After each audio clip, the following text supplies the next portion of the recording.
Oh, there we go. There it is. Welcome back, Oh. y'all.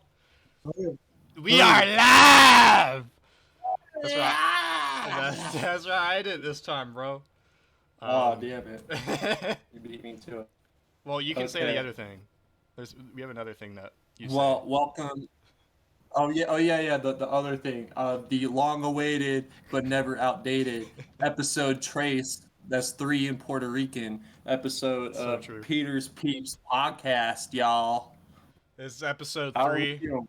We have a very special episode for y'all today. Today.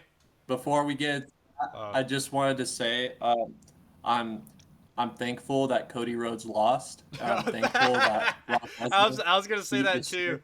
Holy Well, shit. just before we get professional on this stream, I was actually very surprised that Roman Reigns won. hmm Um, I mean, some people aren't, but I am just because of the way Cody was being booked. Did you hear Happens. that? It happens. It happens, bro. But yeah. All right, yeah, but I hated the way he was being booked. I thought he was gonna win, but nope, Thank not God. today. He's gonna win at Backlash. Watch. That would be so stupid. It's dude. It's stupid regardless because Cody's just gonna win the title. Like they're just prolonging it. They're trying to make him the beaten down baby face that'll keep getting up no matter what's thrown at him. So yeah. Today's episode. Before we start rambling about wrestling again, um, we have top 30 deathcore albums of all time. This is very similar to our first episode, which was a top 50 new metal albums list, but we decided to The shorten reason it a why little we're bit. not doing 50, the reason why we're not doing 50 is because the first episode, we were adding a lot of bands that we just kind of were throwing in just to make it to 50, and I felt like that wasn't really fair. Yeah, my number 50 was literally Saliva, so I mean, it's not exactly the most proper Yeah, list. mine was edema. Yeah. Yeah. I barely listen to edema like at all. So Bro, they go so hard. What you mean, dude? But yeah, we decided to shorten it this but time. yeah, It's gonna be a shorter episode, maybe. Depends on what we have planned. Um, if this list is short, we have a special surprise for you guys at the latter half of this episode. But we're gonna see how things go with this list first. So yeah, top yeah, 30 that should deathcore be good. albums. Who will start? I think I should start because you started last time, and we gotta make shit even. So, uh, I will be having first picks, I guess. I don't know. Um, Also, disclaimer for this list. Unlike the new metal list, the same bands are going to show up a lot. Oh yeah. Yeah, like I think almost every single band has at least one repeat, and that's kind of insane to think about. So, yeah, you're gonna be hearing a lot I of have a same couple. shit. I have a couple that are just kind of one-offs on this Yeah, list, but I have a couple too, but it's not that much. Like I also have a lot of albums by bands who they like take consecutive spots. So either way, I'll just get on with it. Um, Top 30 deathcore albums starting now. My number 30, at the very top of this list. Um, and since deathcore isn't a very like expanded upon genre. It's only existed for so long. So, my number like 30 20 years. is an old classic from the MySpace era. We have Thy Art Is Murder's Oh, The Adversary. This is their 2009 record. Um, crazy. this is my top spot, mainly because as much as I enjoy this album, it really doesn't sound like a Die Artist Murder album when you like go back on it. And the same with their EP that they had around that time too. Um, it's not like what you're used to when you listen to The Art Is Murder. It's a very different kind of record. I think it's heavier, in my opinion. It's a little more brutal. It's a little more death metal. Um, and a lot of the Yeah, it's songs very are, death metal influence. yeah, and it's so brutal that back in the day, me and A Flex here, we used to Yeah. bump a couple tracks that would just make us laugh with how brutal they are. One of them being Laceration Penetration. If you haven't heard that song before, check it out. It's pretty funny. But that is my number 30 pick. It's a very solid album. It's not. It doesn't have any like fantastic tracks that lift it above where I think it should be. So I think it deserves this spot. So what's your number 30? All right. Well, I'm just gonna say we're gonna have a lot of albums that, because I don't even have the adversary on my list. Oh wow. So we're gonna have some that people have probably never heard of or probably have never seen before. So this will be cool. Mine is my number 30 is a newer band actually. Uh, they are a blackened deathcore band. Oh. This is Shoal by Shrine of Oh. Malice. Um, Oh. Interesting. yeah, this this is you guys don't know Shrine of Malice. Like I said, they're blackened influenced deathcore. But the thing about this album is that it is a very vicious album. Like this album is a ripper from front to back. Also, it's I would say it's very mature, like a very mature first album for how long the band has existed. Oops, sorry guys, something in my throat. Um, but yeah, this is their first album, and they've only been around for a few years, I believe, and they sound like one of the top tier like deathcore. Like it's mixed, it's mastered perfectly. Another thing about this album is, along with it being like super fucking vicious, super heavy, super assaulting, like it's a truly evil album. Um, this isn't one of those albums where it's like, fuck God, show me your God. You know what I mean? Yeah. Like, it's it has like very satanic, like literal lyrics to them. And I think it goes along with their overall sound. But yeah, that's my number 30. If I were to recommend tracks from this album, Infernal Darkness is great. The Prince Testament, Oh yeah. That's a good song. Tome of Hellfire, Coffin. I mean, listen to the whole thing. Just a great album. Yeah. Honestly, that's a very solid pick. I actually, like when I made the list, I hadn't thought of Shrine of Malice, and now I think about it, I really should have put it on a list. But either way, I can't go back Great and change band. things. Uh, oh well. So my number 29, second to lowest, um, and I kind of emphasized the second to lowest here. This is a very new album. It just came out last year. Um, and this is by a band that you'll be seeing a lot on at least my list. This is Enterprise Earth's The Chosen. This is their last record, I believe. What? Um, now, I might have a differing opinion from Aflex here. I know he didn't enjoy the album as much. Um, The Queens aren't my thing, yeah, there's a couple but songs on it that like bewilder you, like with like weird decisions.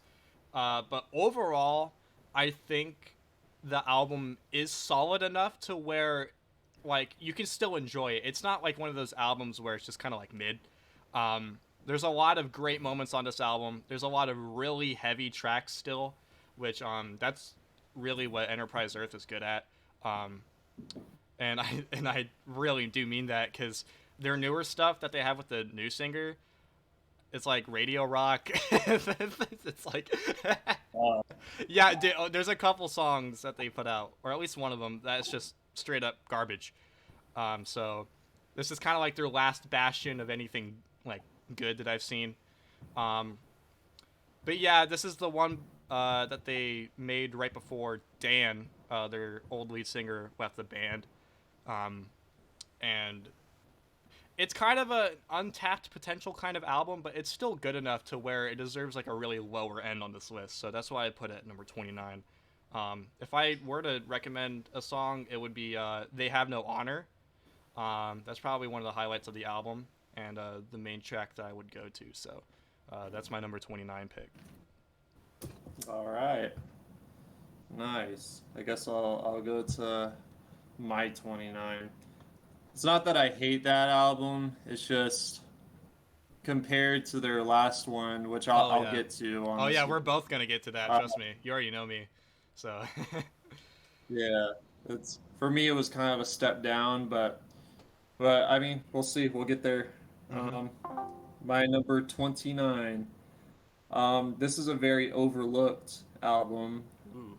Hot take. within the deathcore genre, and it's one people probably would not have guessed to be on my list, but it was a very I'm going to use the term influential a lot on this list. hmm This is The Harbinger by Molotov Solution. Oh, interesting. That's a deep cut. That's a Um, deathcore deep cut.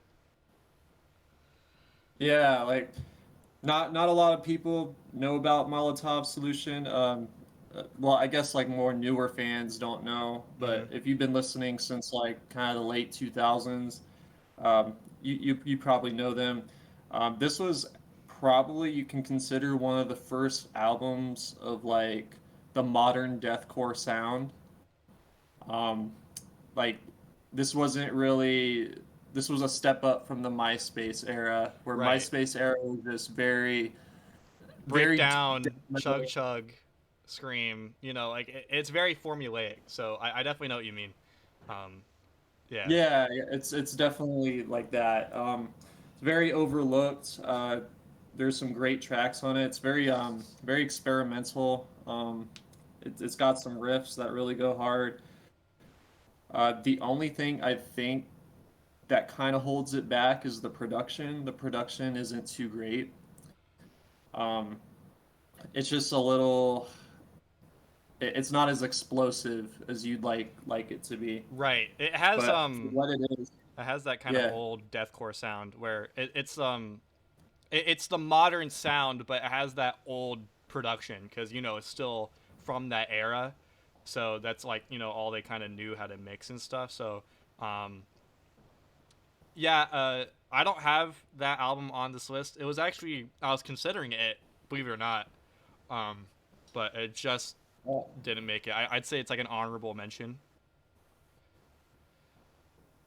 yeah, yeah. For me, it's one of those albums that really kind of put the genre like where it is like now, or at hmm least they helped kind of build it. Um, but yeah, what I would consider their sound to be like is more kind of like Hate era, Thy Art Is Murder. That's where I would kind of put their sound at. But yeah, this is a great album. If y'all haven't checked out Molotov Solution, check out The Harbinger or even the Insurrection, because they had just remastered that album recently, actually. But yeah, great album. From The Harbinger, I recommend Only the Dead. That's probably the hmm best song hmm on there. And then The Dawn of Ascendancy. All And right. yeah, great album. So What my was number your 28. 28? My number 28. As I said before, there's gonna be a couple bands that have consecutive picks because sometimes you can't like decide one album or the other. So Enterprise Earth again shows up on this list already, and this is Enterprise Earth Embodiment. Believe it or not, I rate it around the same as I do The Chosen.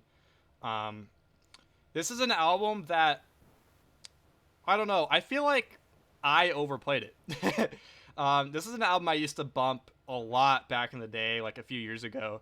Um, and I think when I go back on it, there's a lot of tracks that still rip and just go so hard.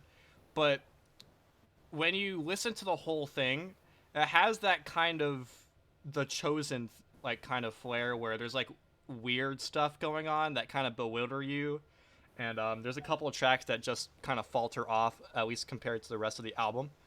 Um, Overall, though, I would put this over The Chosen just because One, nostalgia, and two, I think it has a better track list overall. Um, if I were to suggest a song from this album, it's a uh, probably "Father of Abortion." As much as I love that title, uh, it's a very good song. That's probably the one I would recommend the most.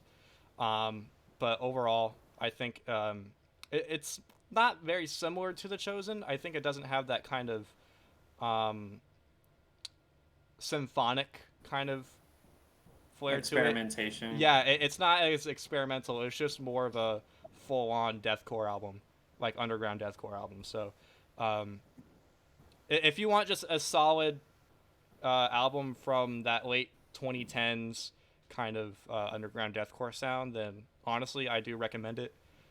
So I think it's worthy enough to be at least around the 28 spot. So what's yours? All right, number 28 for me is another newer album that came out. This is a band that a lot of people enjoy, especially in the new kind of scene. It's "Nothing Is Beautiful" by Spite. Oh, I'm Uh, surprised Spite made the list, yeah, honestly. this. Well, I mean, it's a pretty solid album. It's one of those albums where it's straight to the point. I feel like Spite is very good on that. They don't really bullshit with um, unneeded things like experimentation and stuff. Not that I don't like experimentation, but in a band like Spite, it's just not really needed. Hmm. The production is great, where you feel every single breakdown that comes through. Like it just feels explosive. Um, it's super groovy. And also another thing I like about this band is their pronunciation is very good. Where it's well, because I like that. I like the fact that you can hear it and you can basically Right. decipher every single word that's being said. I think that's very. It's just one of those things that's very exclusive to only a few bands, and Spite is one of them. Um, We've it's had a very very hateful different album. lists so far. I've kind of realized that already. I'm surprised. We've Well, had I'm no kind of glad repeats. about that because then it would just be a lot of just repeats. Yeah. Well, I mean, there's gonna I'm be a lot of sure. repeats once we get lower, but yeah. Yeah, yeah. But I mean, I'm glad we have more of a variety Right. with these bands. But yeah, no, it's a great, solid album. For me personally, this is Spite at their best. I like their other albums that followed, but not quite as much as this one. It just didn't quite hit the mark for me. But yeah, if I were to recommend some tracks from this, IED is great.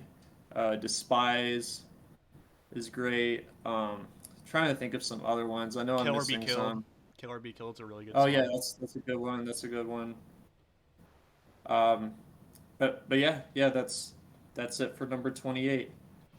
By the way, I'm gonna be munching on some McDonald's, so y'all are gonna be hearing me eat Yeah, we got throughout the some stream. food before this, I so love that. you might hear some lip smacking. So, oh well. Yeah. Um, while he eats his Mickey D's, I'll explain my number 27 pick. If you know me, this band, you already know that this band is gonna show up a lot. It's my favorite band, and it's actually, funnily enough, this is one of their weaker albums. So it kind of explains, it kind of Oh, tells you how much I like this band. So this is the Acacia Strain's Wormwood. This is yet another album I used to bump damn. back in my peak deathcore days when I had my swoop haircut and shit. um, yeah, I was super into this album for a while, but the more I listen to it now, I feel like it doesn't hold up to a lot of their other albums, especially the ones that have come after. Um, it's definitely better than at least most of the albums that came before, at least. But there are a couple songs that are like duller. But there's fucking trap bangers on here like Beast. Everyone that's like a deathcore anthem. They play that at every show. It goes hard. Tactical Nuke is a classic where it's really just a 5 minute breakdown. Like it's slower. um, and those are definitely two songs I suggest, as well as The Hills Have Eyes. That's definitely probably one of their best songs.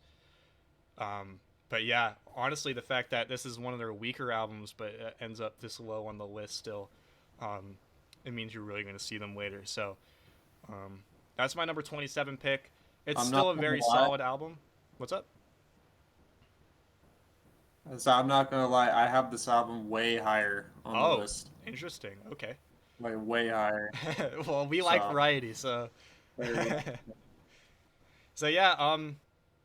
Not that it's a bad record. Obviously, it's a great record. But there's a couple songs that kind of drag it down a little bit, and there's a couple songs that kind of drag it up a little bit. So I think it's more towards I guess the middle. But on a list like this, the middle has a front to back kind of like good track list. So um, that's why I kind of put it in the latter half here towards the end. So uh, that's my number 27 pick. What is yours? All right. Uh, this one's a little bit surprising. I do like this band's earlier material, but I feel like their most recent record uh, really perfected their sound. This is Absolvier by Signs of the Sworn. Whoa. Okay.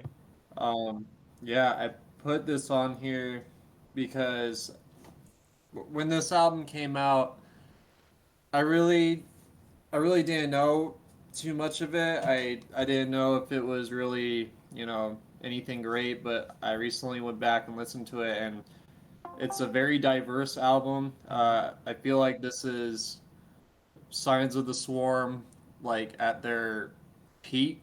I feel like their sound is perfected. Um, the production is great on this album. I don't know if I just said that, but slam influences on this album are great. It has experimentation with clean vocals, and it's not like annoying kind of cleans like the Chosen. I'm not trying to knock on the Chosen, but No, it has it it just has ain't for that. me. It has that. It has some annoying cleans, for sure. Um, I mean, Signs of the Swarm experiment with cleans a couple times on this record, and it actually works very well with the song. Which Mm-hmm. clean vocals for me are just they're very hit or miss. Like they either work extremely well or they don't at all. And this is just one of those cases where they work great. Um, it's very the production is just like really crispy, and I think that's why I like it so much. Is just because it's so explosive. It's so monstrous. The vocals are just insane. If I were to recommend a couple songs from this, Dreaming Desecration's Mm-hmm. great. Um, Hymns of Invocation is also a great track. Trying to think of some other ones. They're not coming to Revelations of my a head. Silent King is a very good Oh song. yeah, there you go. Yeah, just a great album. If y'all haven't heard this yet, I suggest listening to their older material to kind of get a feel for it because Oh it's yeah. very slam. It's very slam influenced Mm-hmm. deathcore. And that's kind of a hit or miss for me too. I'm not too big on slam, but they do it. They have just the right amount Um, within it. So I mean, I do like your pick. Obsevere was actually another kind of honorable mention for me. I based my hmm, list off of my discography project a lot, and then I throw in a little bit of personal bias here and there. And Obsevere is one of the albums that almost made it. Um, oh, okay. while I may disagree that it's them at their peak, because I have a different album on here, you probably know what it is. But well, I do really like that album. It's a very solid, very consistent album. That's what I really like about it.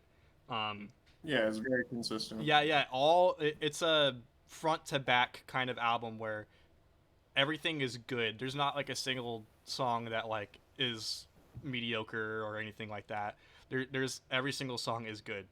So it wasn't enough to. There's not enough like explosive, really good tracks to throw it in the top 30 for me, but it was very close, just because it was so solid. So, um, I do like that pick.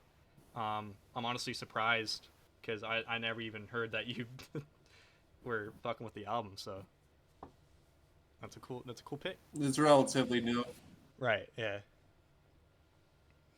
So, on to the What's next your pick. number 26? So I might get some heat for this. This is probably going to be a little Uh-oh. higher on your list.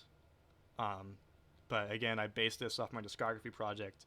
This is Make Them Suffer's only true deathcore album. This is Never Bloom. Damn. This is Yeah.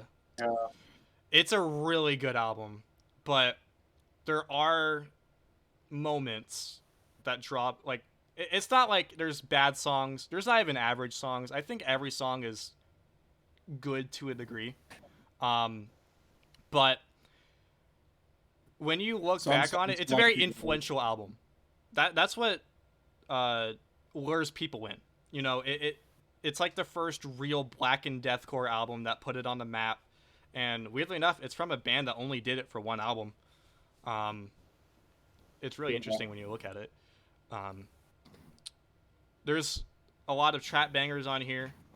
Never Bloom, obviously, a jump scare song. Widower is a good song. Um, I think Weeping Wasteland is on it. Weeping Wastelands. That's also a good song. Um, Chronicles. yeah, Chronicles. All those are good songs. I highly recommend this album. Um, and honestly, the fact that it's number 26 kind of speaks volumes for the albums I'm putting above it. So, honestly, good album. And honestly, it might be higher on your list, so I'm excited to hear where that is. But yeah, very Yeah, influential, it's very solid definitely album, and that's why it's my number 26. all right. Ugh, All right. hot. You want to see it? And some hot breath. All right. I guess I will go down to my 26. So this album really surprised me when it came out. Um, compared to their compared to their previous stuff, which I wasn't really too much into. This album really took me by surprise. This is Purgatory by Despised Icon. Oh, Um, old school trap deathcore banger. yeah, some trap beats sound wise.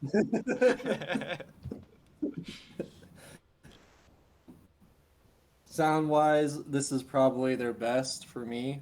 Um, it's just a very fun album, which was really why I liked it so much. I think this is probably Despised Icon's like best album. Um, I wasn't too much into their MySpace kind of era stuff, Hmm. which is funny because this is kind of a throwback to their MySpace. It just has more of a modern kind of production to it.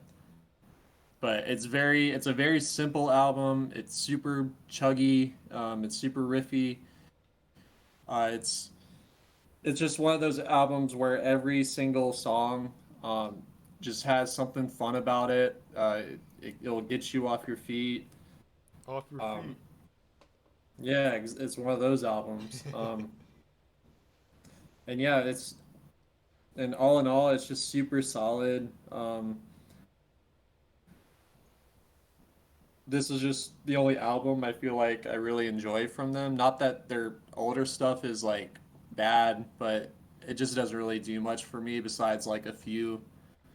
Um, but yeah, no, it's a awesome record. If I were to recommend some songs, it would be Snake in the Grass is great. Um, their title track Purgatory is also really good. Um, Trying to think of other ones. I really should have. went through all the playlists of these albums I to mean, make you can sure just I like have all the you can go songs. on your phone or something and just look on Spotify.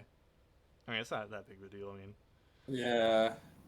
so Whatever. yeah, honestly, a lot of old heads would probably get mad that you didn't put "Ill's a Modern Man" above Purgatory, but honestly, I agree with you. Purgatory is better. Purgatory is better in my opinion, but um, the old heads have sort of a point. "Ill's a Modern Man" is also a very good record. Um, it's a little overlooked now. Like when people look at old deathcore, it's usually like the big like four deathcore bands, like Whitechapel, Suicide Silence, Chelsea Grin, all that. Um, Despised Icons never really brought up, which is interesting because they're so old and they're very influential, and they inspired all these bands and stuff. So The Hills of Modern Man is honestly a really good record too, but Purgatory is better, and I do agree with you. So yeah, that's a It's good a pick. very bro deathcore record. It is absolutely. It's Cargo Short record. Yeah, it's snapback hats while you're drinking Monster kind of record. Hell yeah. Warp Tour 2011 record. So No, like Warp Tour, like 2009. all right. So my number 25. This is a more recent record as well. This is from one of my favorite deathcore bands of all time. This is Carnifex Graveside Confessions. This is their last record that they just put out, but they're making a new one soon, which I'm very excited for. Oh, damn. Um, this album is a lot like Slow Death, which I believe is also on here. It's gonna be a little higher. Um, it's a lot like a continuation off of Slow Death. I feel like it's a little bit, I guess, not as explosive as Slow Death is, or it doesn't have that kind of melody that it does. Like, because like Slow Death, uh, it's a fantastic record that has all that kind of like, I don't know, symphonies and kind of orchestral moments and experimentation in it. It's when they became black and deathcore, and this is a continuation off of that. Um, this album has better breakdowns than Slow Death, I'll say. But other than that, I think it's a little bit lower. Either way, this album is fantastic. Has a very solid. You might see there's a theme for these lower albums that they have very solid track lists that not a whole lot of amazing songs, but a whole lot of great songs back to back. So if I were to suggest something or some tracks, it would be January Nights, Countess of Perpetual Torment is a good song. Seven Souls is a good song. Honestly, I could go on. I think literally every song is fine to a degree. So the fact that it's so solid but not have as many trap bangers as their other albums makes it a little lower, but it still deserves to be on this list. So it's number 25. So I'm excited to hear yours. All right. Um, this next one, number 25, is a very overlooked album. Um, it's really good. This one is by this band, the Tony Danza Ooh. Tap Dance. The Tony Danza Tap Dance Extravaganza, y'all. Danza 4, Oh. the Alpha and Omega. Okay. So yeah, I really like this album. It's super insane. Just the polyrhythms on this album It are is just chaotic. super great. It's like deathcore Yeah, villager escape plan. It is just that's pure exactly how I would chaos. put it. Yeah. I wouldn't call it mathcore though. It's just very. I don't even want to say gent It's because that techie. would not It's like be the sound. technical deathcore, you could say. It's it's techie, but it's not like. But it's not like super sliding up the scale of the guitar, Right. doing solos and doing. Yeah, it's not that. It's super chugga rhythms. I would I would compare it a little bit to Meshuggah too. with just the way um, the guy Josh Travis plays the guitar. But yeah, this is just a really good record. It's really the only thing that really sets it back for me is just the bad production. Sometimes it's really hard to kind of distinguish what's going on. But if you could look past that, it's got very dissonant riffs, really inventive kind of stuff. It's really ahead of its time for 2012. It is really ahead of its time. Yeah, yeah, no, definitely.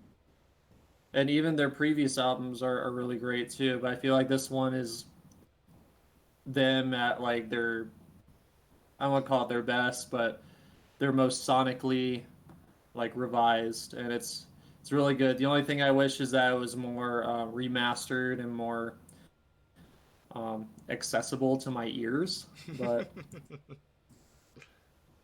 But yeah, if I were to recommend some songs, "Behind Those Eyes" is great. Rudy X3, um, the Alpha and Omega, "Hold the Line." All those are great songs. Check it out if you're into some different stuff and you like the deathcore genre. Tony Danza might be up your alley. So yeah, that's my 25. This might be another album that's a lot higher on your list. Um, this is a very, very brutal album. Sort of ahead of its time, if you kind of want to call it that. This is Traitors, the Hate Campaign, 2015 record. Um, this album is probably one of the heaviest, most hard hitting deathcore albums that I could think of. It is so explosive. The production on it is so explosive. Um, the only gripe I have with this album is that it has like 6 interludes in it. Like you'll be listening to Yeah, it, and then all like between every song, it feels like there's some sort of interlude about some police fucking detaining some dudes or some shit. um, but every single song on this album is just so like guttural and brutal, and it has this sort of visceral energy to it. It's really like music to kill people to. If I were to suggest songs on it, literally any song. So the most like if I were to like do the top ones, it would be the Hate Campaign, the title track. Um, Leech is a good song. I feel like it's a little underrated. Not a whole lot of people know about that song, but that song is just flat out just so like just guttural. Like it's just so brutal. Um, Disappoint is bouncy and it's groovy and it's heavy. It really gets you moving. Honestly, like so many songs off of it just go really hard. Again, the only gripe is that in between every song, you have to listen to interludes. But other than that, there's literally nothing wrong with this album. So I think just because the interludes, it gets a little lower on the list, but if it didn't have those, it could probably be a top 10 album for me. So that's my number 24. all right, all right. Well, I'm not gonna lie, I do not have the hate campaign on my list. Wow. Wow. Yeah, Okay. um, but instead, in number 24th place, I have a very similar band. Um, Body Snatcher? no, no, No. this band is one of those bands that I feel like kind of started this split genre a little bit. Um, this is one of their really good albums. This is The Unconquerable Dark by Black Tongue. Oh. Okay. Yeah. That's a very So if similar you band. don't Okay. know, so if you don't know Black Tongue, super super down tempo, crazy ass deathcore from England. I was tempted to put Nadir on this list, but I feel like the Unconquerable Dark is more of a better representation of their sound. Right. sonically. Um, this is unbelievably heavy. It's it's It is it's one of heavier those. than the Hate campaign, surprisingly. Yeah, it's it's unbelievably heavy, super down tempo, meaning it's just so slow and just brutal and foreboding. People call it doomcore. I wouldn't put it that far, but it's very slow, relentless. It's very primitive sounding too. It's not overproduced. It's very straight to the point. Um, I don't know. It just feels like you're witnessing a massacre, like right before you when you're listening to this album.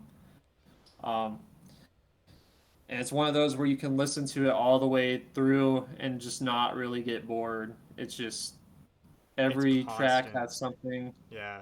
It's very consistent. It's very, um, I mean, if you like really brutal, just relentless, slow paced kind of deathcore, like this is right up your alley. If I were to recommend any tracks, it'd probably be all the tracks. Just kidding, but like Plague Worship, In the Wake of the Wolf, uh, Vermintide featuring Eddie Hermida, which he's actually showing up next on this list Oh, for me. Prince of Ash is great. Uh, yeah, I mean, a pale all around procession is a great to album. Death March, dude. Oh yeah, That that's probably that song is that's a great one. fucking ridiculous. Yeah, it's a Yeah, fantastic it's pick. what's your number 23? Uh, we have a band that I've already talked about. I am surprised we are 7 centuries.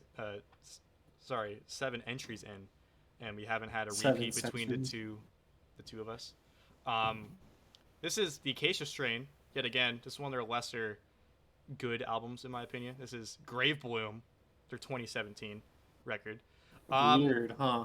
yeah, I'm honestly surprised it's actually on this list this high as well. But when I listened to it for my discography project, I really noticed how solid of an album this is. Not only does it have really good songs that you can just endlessly replay, but it also just has a really good track list, just front to back. You don't get bored with this album. It's just constant, um, flat out underground deathcore. It's very it's visceral, it's pummeling, it's really like mosh music, really.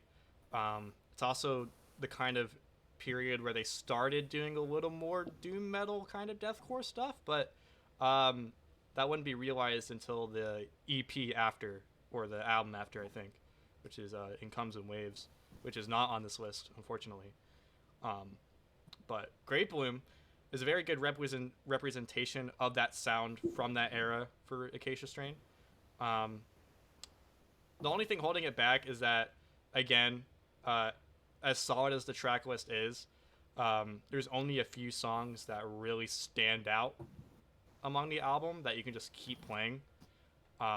So songs like Worthless are fantastic. Plague Doctor is good.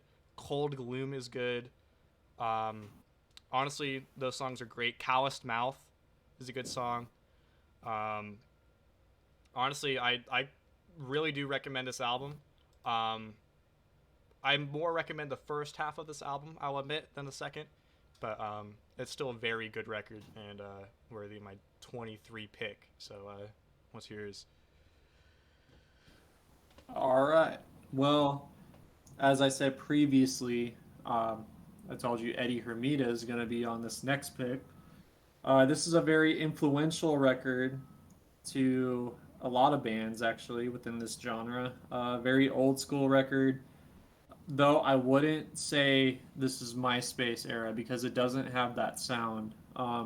This is The Price of Existence by All Mm. Shall Perish. Yeah, like I said, super influential.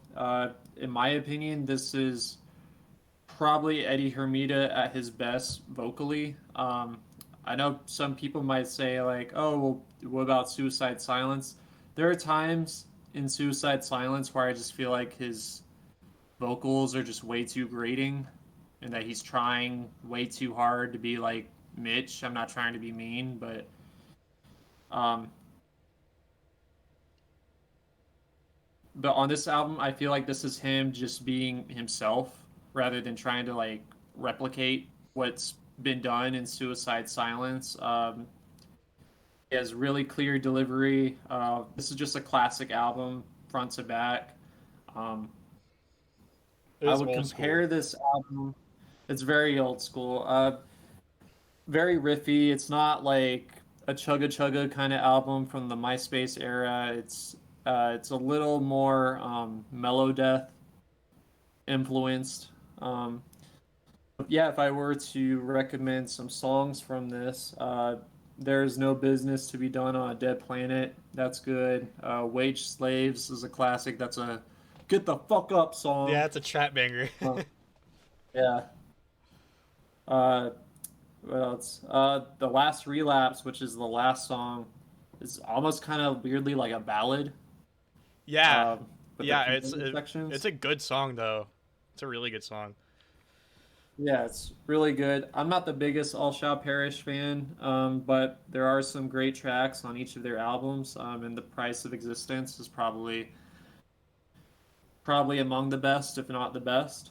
So, yeah, I think it's definitely one album where at least you gotta listen to once, or uh, what's your number 22? Um, this is one of the last one-offs.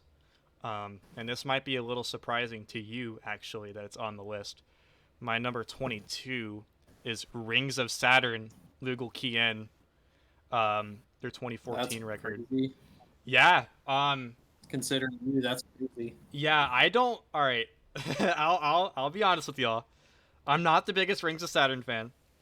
A lot of their music, I've eloquently called it Game Boy Blender music, because that's what it sounds like. Um, Lucas Mann, it seems like the only thing he wants to do on these albums is just sweet pick and do alien noises on his guitar. And as fun as that can be sometimes, when it's done too much, I feel like it really takes away from the album. And luckily, Lugal Kien doesn't have as much of that. It's still definitely there. And honestly, I think it's there enough to where it adds to the album rather than takes away. It's a very it's alien core for sure. It feels like you're getting abducted and you're like in some sort of other solar system. It feels like what deathcore is to like aliens on Mars. It's a very interesting deathcore record. It's definitely Rings of Saturn at their peak. It's more I think it's more of a traditional deathcore record than anything else that they've made. Um, and honestly, there's some really good songs on it that I enjoy. Like "Eviscerate" is a good song. "Godless Times" is a very good song. Their cover of "No Pity for a Coward" is a very good cover, Oh, that one's surprisingly. good. Yeah. Um, not a whole lot of people uh, really like as soon as they hear a Rings of Saturn song, they're like, "Shut the shit off," you know. But honestly, I do recommend this album.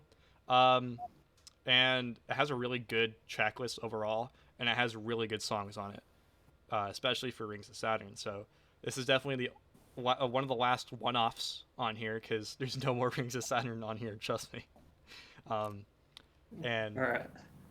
infinitely better than our last record. I'll say that. God, what a Oh, travesty. don't get me started on the fucking God, that's probably like if we ever do a top like 10 or worst. top 30 whatever deathcore, yeah, worst deathcore releases, that's probably up there. It's like top I 10 mean, that one, probably. if you could even call it deathcore, I don't think you can anymore. Yeah, it's just But sweet picking. Yeah, they don't even that's my have a pick. vocalist anymore. It's just like Lucas Man on a guitar. I think that's the whole band now. With very, very overproduced drums. We'll have to do that. We'll have to do top whatever worst deathcore albums at some point in the future. Yeah, top 30 worst honestly sounds funny. Maybe a top 20, because I mean, worst deathcore. I mean, there's not like a whole lot of really bad deathcore in my opinion. So I think a top 20 would work. There's some. There's some. There's definitely some, but I think a 20 list would perfectly replicate the sample size before, because like if we have a top 30, I feel like the lower end is gonna have like really mid albums rather than bad albums. So Yeah. honestly, that's something to think about. But yeah, that is my number 22 pick. So what's yours? All right. So my number 22 was actually an album that I wrote off for a very long time. I just thought it was, you know, not that I really ever listened to it, which was my bad. But no, this is actually a really great album. This is the Battle of Yaldabaoth by Infant Annihilator. Ooh, Um, interesting. yeah, so Infant Annihilator I really liked back in the day. It was just very, very brutal, just It unnerving, was very kind of. different. It was very different. Yeah. Um, but when I started listening to like Rings of Saturn and stuff, I felt like they were kind of heading towards that direction, which I wasn't really a big fan of. I'm just not big on the super unbelievable technical, you know, to the point where it's kind of difficult to listen to. I just wasn't a fan of that, and I felt like they were kind of doing that with their last album, the Elysian Grandival Galeriarch, if y'all want to know. Uh, but yeah, no, great names. But no, this album I feel like is weirdly their most accessible, but their most brutal at the same time, which that's hard to kind of explain, but it's super technical, um, very inventive. Actually, the riffs on here are just really, really great riffs. They get stuck in your head really easily. Nasty, disgusting goblin noises as vocals, which always work. In my opinion, this is Infant Annihilator at their best. Wow. Yeah. Okay. Damn. No, I That's a like it take. better than their first one. Damn. Um, yeah, I know we're getting Spicy uh, take. Spicy take. yeah, spicy take. It's but yeah, no, this is a great album. If I were to recommend some songs, Plague Bearer is a great song. Um, man, I'm trying to think of the other one, but my Wi-Fi ain't fucking working. Ain't that great? Isn't there a song on there that's like 10 minutes or some shit? Or am I thinking of a different album? No, I think it's like Pedophilic Legacy, I think. Oh. Yeah, what a great song. Thy Faith, Thy Oblivion is a great song. Yeah, yeah, no, all these songs are just really great. The kingdom sitteth lonely beneath thine. Oh What is yeah, that that? song is insane. That song is just batshit insane. It's a really good song. Yeah, it's just great. The cover reminds me of Lord of the Rings. And weirdly enough, the music on here makes it sound like you're in the fucking battlefield and like orcs are marching in. So I mean, it's just a great album all the way through. Yeah, listen to Infant Annihilator, The Battle of Yaldabaoth. Interesting. I'm surprised you'd rate it above their first album because I'm a big first album fan. Palpable Leprosy of Pollution fan. Um, but yeah, it must be a good record if you really think That's it's above good. it. So, um, unfortunately, I didn't put Infant Annihilator on my list. As much as I do like Palpable Leprosy, um, it's just not. It falls into that Rings of Saturn category for me, where it overdoes things, and while there's really good songs on that album, unfortunately did not make the list, but I do like it a lot. So, either way, my number 21. This is possibly another album that you might have higher. Um, and honestly, I'm surprised that this band made it on the list. And this is Fit for an Autopsy, The Great Collapse. This is their Oh damn, I 2017 have it a little record. bit higher. Oh, okay. So we'll have our first repeat soon. Um, Great Collapse is a very, very solid record. Um, Me and Aflex for years have called this band Thy Art is Murder 2.0. And honestly, it still really rings true, especially with this album. As of recently, they've definitely kind of trended away from that kind of sound. I feel like they're kind of doing their own thing now. But The Great Collapse was They're back like when, Gojira now. yeah, they're more.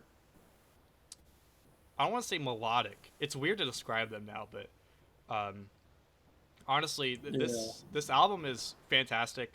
Um, it's like I wouldn't say fit for an autopsy at their best because I feel like that's lying. I feel like um, their era in between their last couple albums would be their best, but this album overall has the most consistent overall production and explosiveness. It has that deathcore flair um, more than their other albums do. It's not as like progressive or anything like that. It's just a flat out hard hitting, beat the shit out of someone kind of album. Um, if I were to recommend any songs from it, it would be Hydra. Iron Moon is a really good song.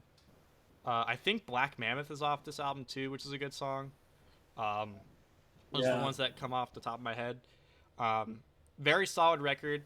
Fit for an Autopsy was a band for years that I kind of wrote off, but I'm kind of coming back around on them a little bit, and I do appreciate this album a lot. It's kind of influential, and it has that kind of spicy deathcore kind of flavor to it that I like a lot. So um, I like it at this spot towards not the end, but now we're at the middle of the list. Ain't that crazy? So yeah, that's my number Yeah. 21 pick. All right. Well, you were talking about Thy Art is Murder. Oh, Uh, it's number 21 on my list. This was an album that I really, really enjoyed when it first came out. Still really do. Dear Desolation by Thy Art is ooh, I Murder. have it higher. I have my own repeat too. So Oh, damn. interesting. Okay. So yeah, this album was I don't want to call it return to form, but they were definitely experimenting with more brutality on this album. I feel like this album cuts through you like a razor. It's just very death metal influenced. They have really super catchy breakdowns, which I really enjoy on this album.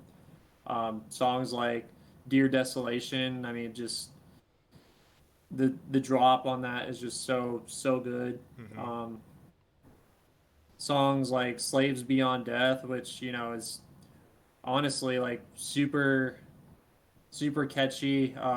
Almost like the death metal riffs on here are just very inventive, very good. Death Dealer is also a great song. Into Chaos We Climb. The Skin of the The Serpent. Final Curtain.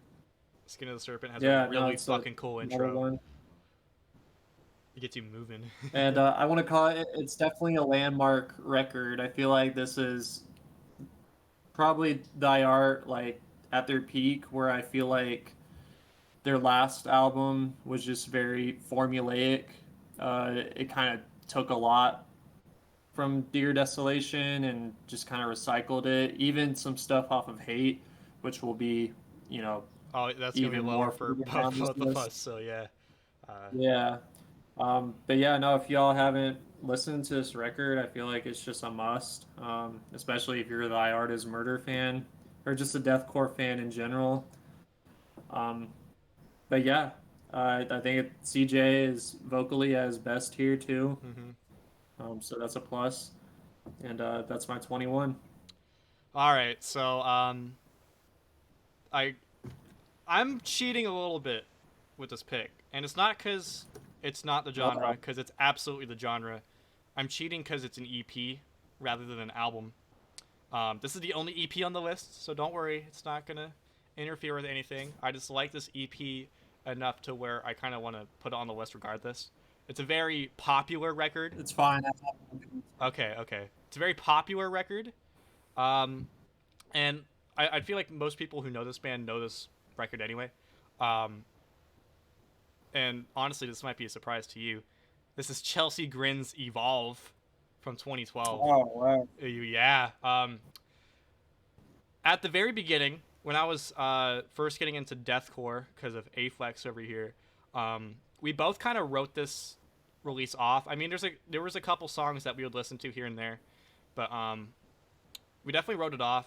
And as I've listened to it again over the years, I really noticed how much they really changed their sound and how much it was innovative and it was fresh and things were new, but still things were still heavy. And like it's not, it's a little bit of an experimental record, you could say, but overall, I think it's really solid. It's only like 5 or 6 tracks long, and every single song, aside from maybe the end, which is "Don't Ask, Don't Tell," are so good. Even Lilith, which I know you're not a big fan of that song, but I bump Lilith in the whip any day. I don't care about the clean vocals, bro. That's a good song. Every single song on here is good to a degree, and excluding the last track, every single song is great in my opinion. And like I said, I literally recommend every single song. Even honestly, even Don't Ask, Don't Tell is not even that bad of a song. It's just the cleans on it kind of like belittle you a little bit. They're not. They're like the chosen cleans. They're kind of weird. They sound a little off, but other than that, the entire album, rather the EP, is very like punishing. It is very groovy. It is, and songs like Confession and Second Coming are just in your face, just flat out just brutality. Has honestly, Confession's probably one of Chelsea Grin's most heaviest songs, and I've always loved that song. It's fantastic. And honestly, the fact that it's an EP kind of makes it cheating, but the fact that he has one too, it's okay. It doesn't matter. I think it's a good enough release to have at the number 20 spot, so that's where it is for me. Yeah, I don't think EPs are cheating. I got one that's super high on this list, and you Okay. probably know what it is. But I might, yeah, I might. yeah, but number 20. So back in the day, back around like 2016, I was on Reddit a lot, and I was seeing a lot about this band. Yeah, I'm not on Reddit anymore, guys. I'm not about that social media life. But uh, but yeah, no, there were a lot of people on Reddit talking about this band and how great they were, and at first it didn't resonate with me. Um, they were just like, oh yeah, listen to Shadow of Intent, listen to these new guys, Shadow of Intent, listen to Reclaimer, man. Oh. And I I wrote it off because I thought, it's not that great. But then later on, I really listened to it, and I found out it's probably one of my favorite records. But yeah, no, Reclaimer by Shadow of Intent. This was their first, or no, this was their sophomore album actually. The symphonic elements are just super catchy. I mean, it makes you feel like you're in a Dark Souls kind of game, which I like. Um, which their lyrical content actually revolves around Halo. I'm not. It doesn't anymore, but this album certainly does. Um, Ben Dewar, who's the vocalist, he has a monster vocal range. It's crazy how low he can go and how high he can go. It's just Mm-hmm. insane. Oh yeah. Um, and it's just one of those albums where every section of the song is just great.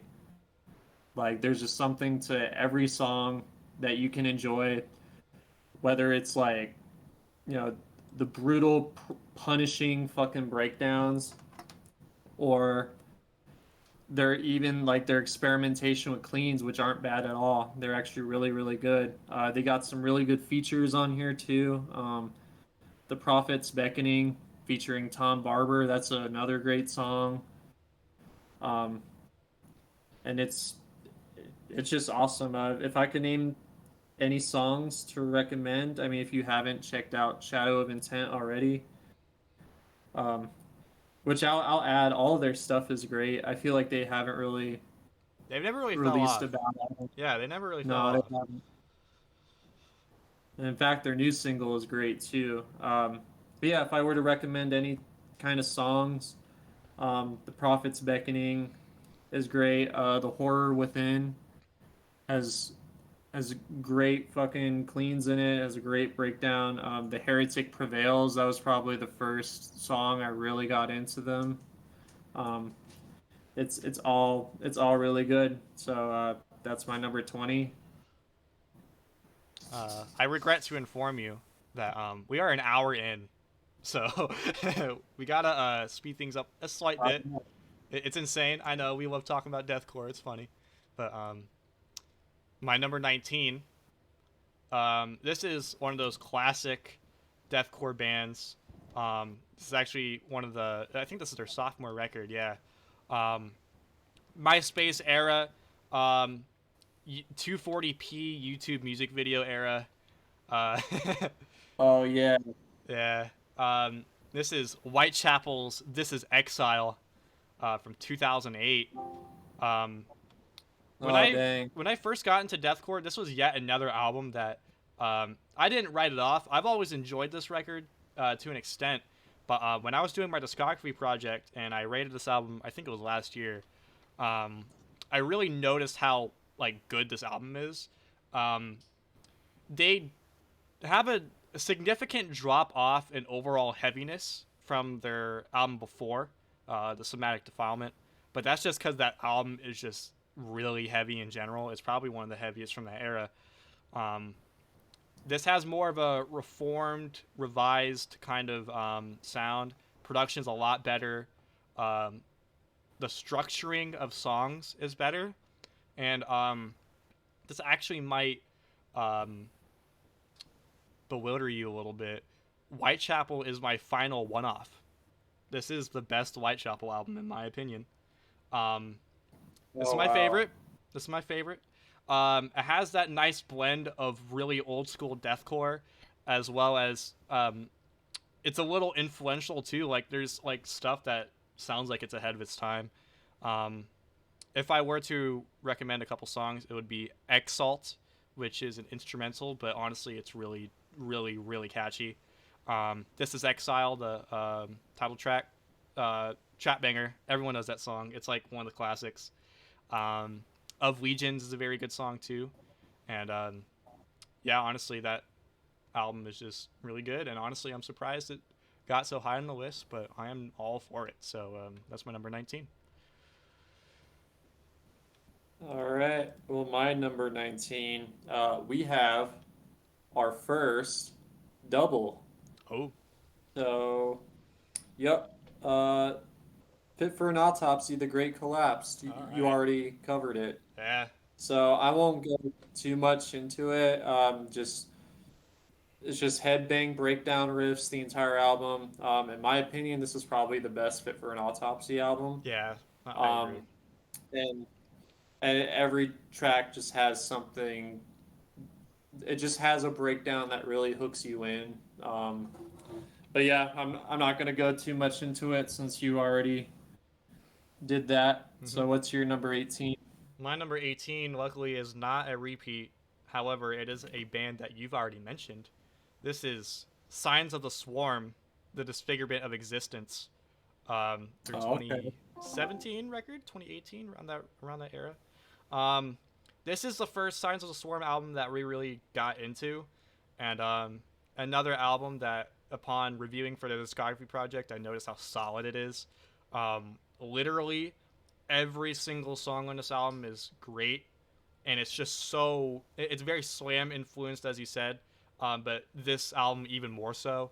There's less experimentation on it. It's just flat out slam, fake slam, if you want to call it, um, slamming deathcore, um, just like with the overall brutality like turned all the way up. Like it is insane how heavy some of these songs are. Um, Final Phase's intro is a very good example. Um, if there's a song that I tell you to check out so far, it's that song.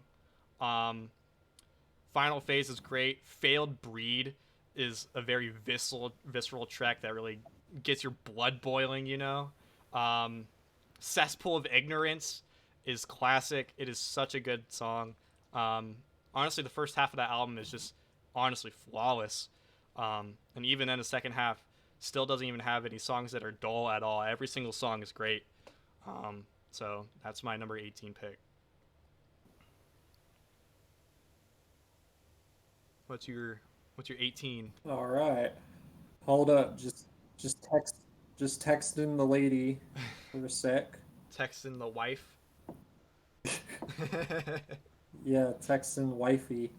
The waifu. Yeah, but no, this next one,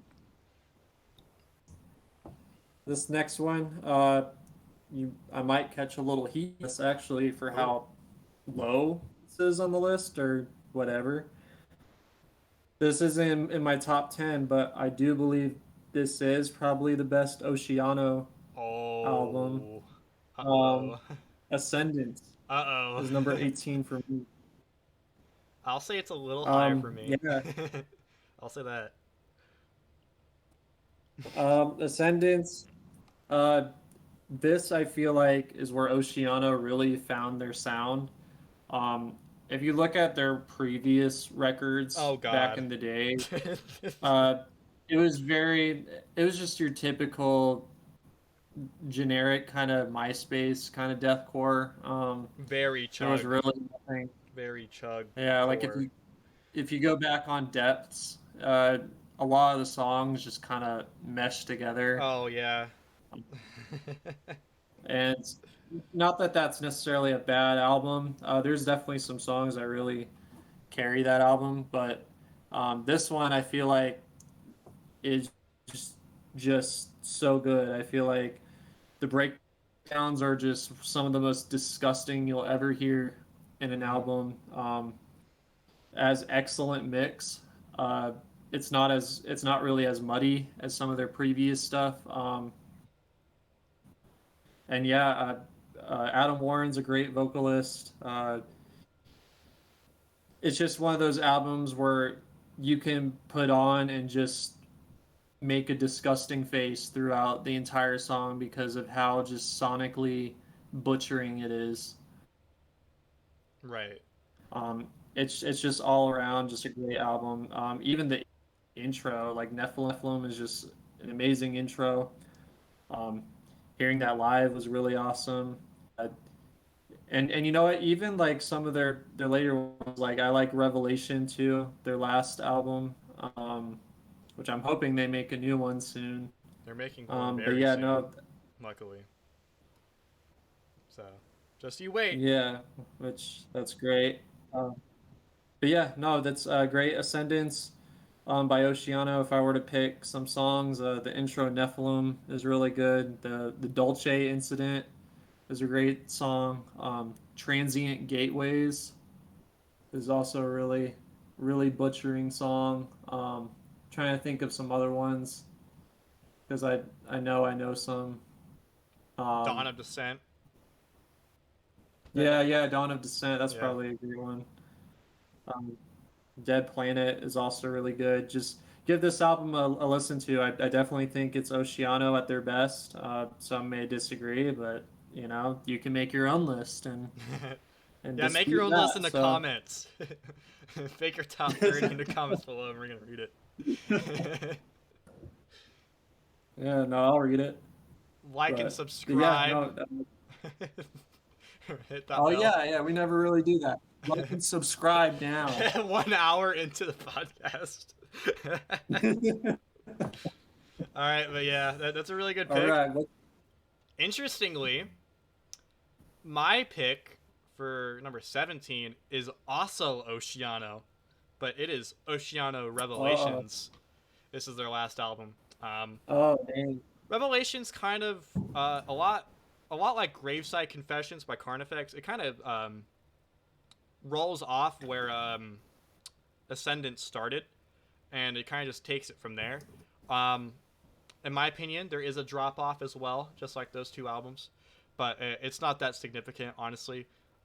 Revelations is a lot like Ascendance, maybe with a more kind of melodic, kind of, like there's more going on. It's not as disgusting. I think it's more beautiful in a weird way. It's kind of hard to describe, but it's a very, really like aesthetically pleasing album. That's a very good way to put it. Um, uh, Adam Warren, the vocalist, he made this album over his love for conspiracy theories, and Ascendance is also kind of like that too. That's why they mention things like Majestic 12 and the Dolce Incident and External Existence as well. I think that's off Ascendance, but um, like uh, he made that album off of his love for conspiracy theories and stuff like that. So it's kind of like a themed album, which I really enjoy. Um, if I really were to suggest some songs, it would be Revelations. The title track is very good. Um, trying to think of the one. It's hard to remember. Hold up. I'm actually gonna remind myself what it's called. Lucid Reality. That's what it is. Lucid Reality is a very good song. Yeah. The Event is a crazy song. I love that intro. I love everything about that song. Final Form is disgusting. It's a brutal song. But yeah, that it kind of carries off where Ascendance left off. So it's actually kind of convenient that you had it at your 18, so we can talk about these two back to back. So that's my number 17 pick. Nice. Nice. It just makes the video even better. So, you. Yeah, so number 17 for me. This one's actually a bit of a stretch because you could argue this isn't really deathcore, Hmm. but this is a very influential album just in general. This was a band I didn't write off for a long time, but I just didn't care to explore. But I did like maybe a year or two ago, and they're like definitely one of my favorites now. This is Nocturnal by the Black Dahlia Murder. Oh, interesting. Rip.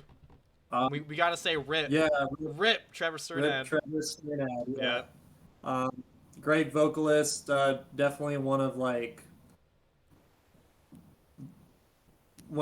the more popular, prominent vocalists of Yeah. that era. Um, just crazy. He's a crazy vocalist. They were influential on the genre, like definitely. I feel like a lot of bands take Oh, from absolutely. this This is album. probably I'd argue Nocturnal is probably the most influential deathcore album, even if it's not fully deathcore. It's interesting how Yeah, inspired it's so many I bands. I would say this is more of a melodic death metal kind of record, Yeah. but there's still weirdly like there's still breakdowns on this album and they still go really hard. This was back in the day where like the Black Dahlia Murder was like pretty much one of like they were like the only band kind of doing their own thing, and that's what I really respect about this band.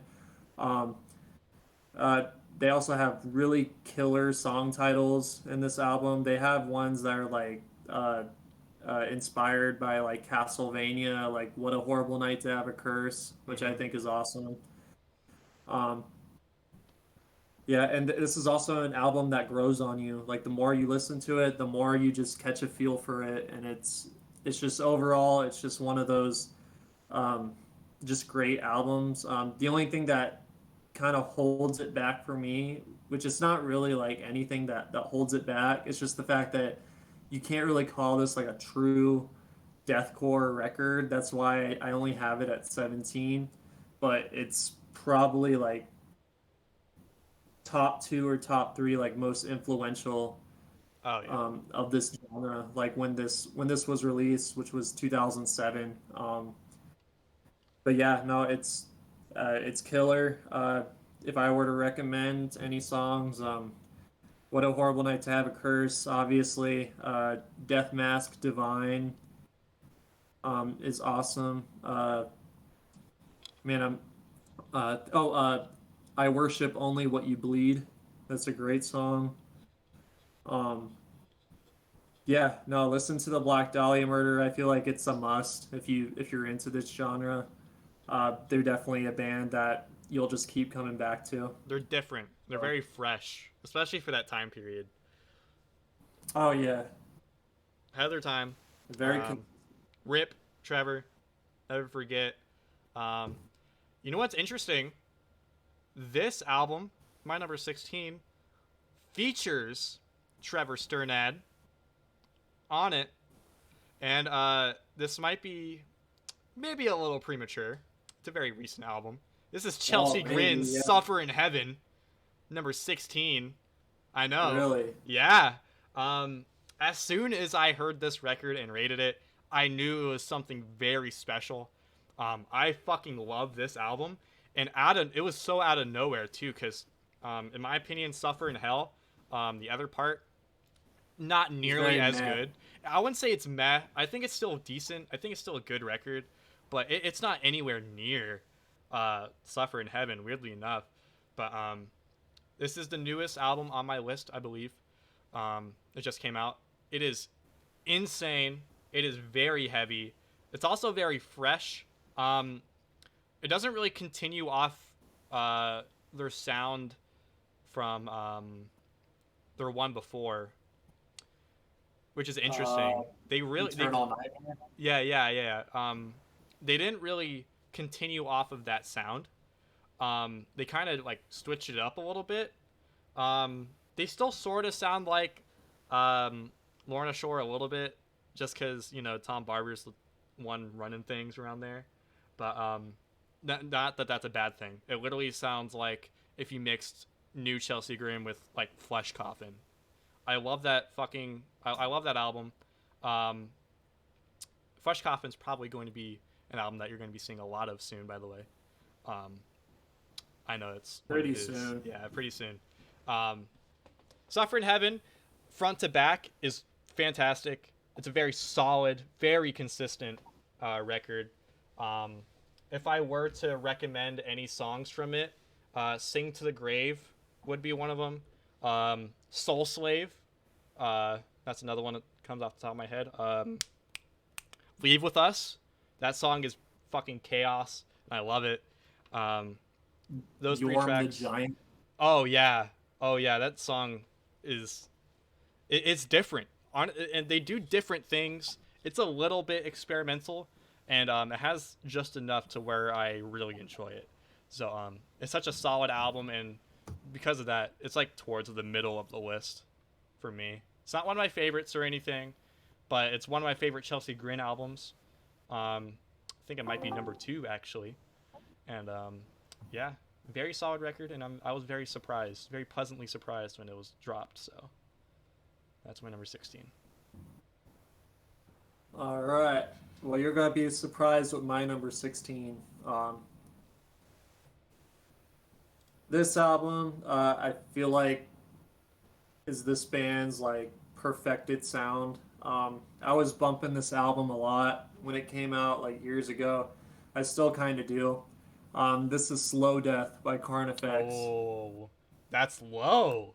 Yep. That is low for what I was thinking from you. Damn. Surprise, yeah. Yeah. Um, but no, this is Carnifex at its peak. I feel like this is them like Mhm. they were experimenting more with like a blackened infused kind of sound, and I feel like it just works. Uh, nothing's too overbearing on this album. It's a perfect equal amount of the genres they wanted to put in, and I feel like it just makes a unique sound that uh, that's really hard to replicate. The production is great on this compared to their previous work. Um, it's just one of those albums like where uh, I had a Jeep that only took CDs, and this was one of those albums that I would play The all the good time. days, the good old days. Yeah, no, this was back. When was this released? 2016. Mm-hmm. So yeah, no, I would listen to all the tracks, and all the tracks just have something special about them.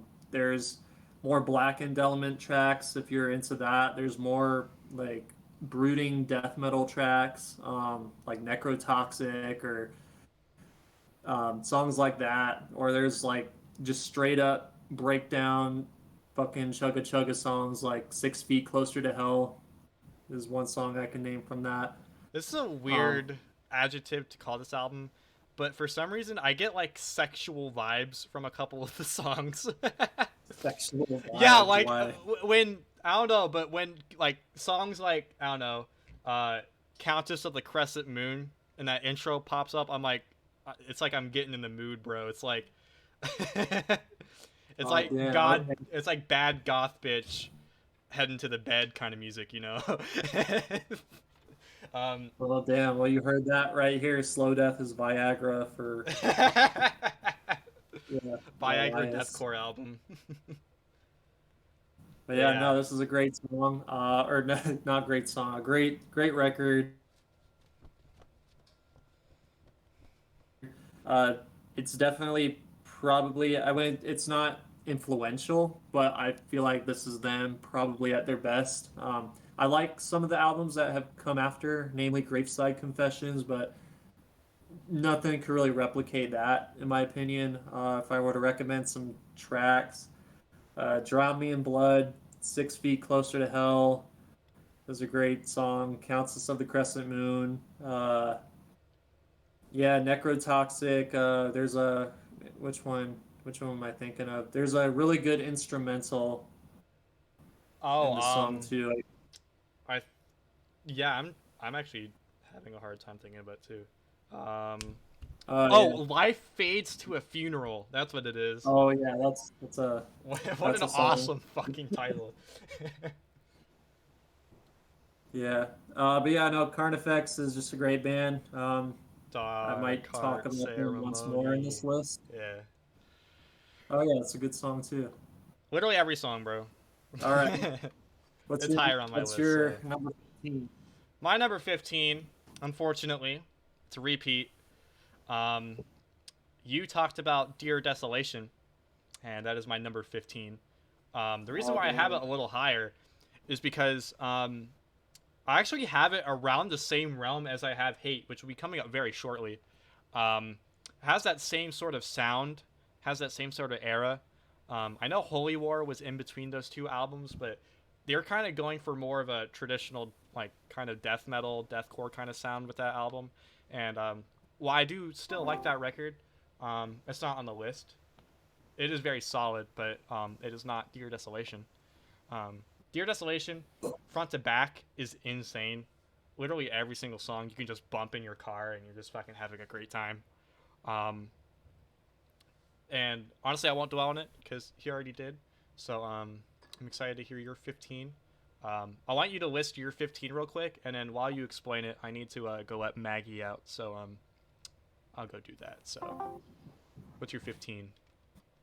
All right, y'all. Well, my number 15 is probably one of my favorite albums. I mean, this album is just consistent all the way through, and it's the perfect mix. This is Flesh Coffin by Lorna Shore. Wow, holy shit! I was expecting a lot higher from Uh, you. You have a tattoo of this shit. You have a tattoo a of the album. faded tattoo, Yeah, a faded tattoo, but it's not even yeah, faded. It's like half there and half not. it looks like the Facebook symbol now.